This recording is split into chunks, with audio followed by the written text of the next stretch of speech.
In the last video, we learned how to set up a new project in Closed Caption Creator and import media and subtitle files.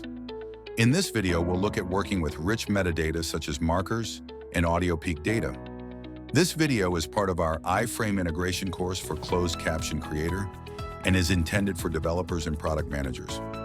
Projects in Closed Caption Creator can include a number of different rich metadata types such as markers, speakers, tags, notes, and issues. In this video, we'll focus on markers and audio peak data used for waveform generation. There are a few methods that can be used to manage project markers. You can insert multiple markers at once using the Set Markers function if you have a markers list already in the correct format. Or you can create a new marker list and add markers to it using the Create Marker List and Insert Marker functions. Let's start by creating a new marker list, and then I'll insert a new marker. Notice I'm inserting the marker into the second marker list instead of the first. This is because the first marker list is reserved for shot change markers. I'll refresh the page and switch to the Markers tab in the Quick Tools drawer, where you can see both the shot change list and the new marker list I've created.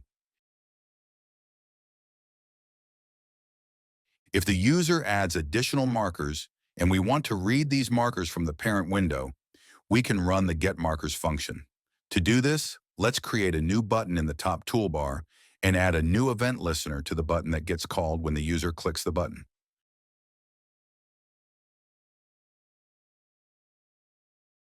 Now, when the Get Markers function is called, we log the result to the console.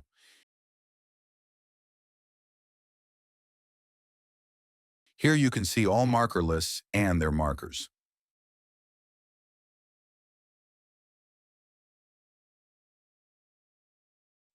Let's move on to audio peak data used for waveform generation.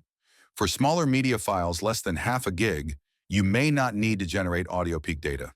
But for longer form content, you will need to generate the audio peak data outside of Closed Caption Creator.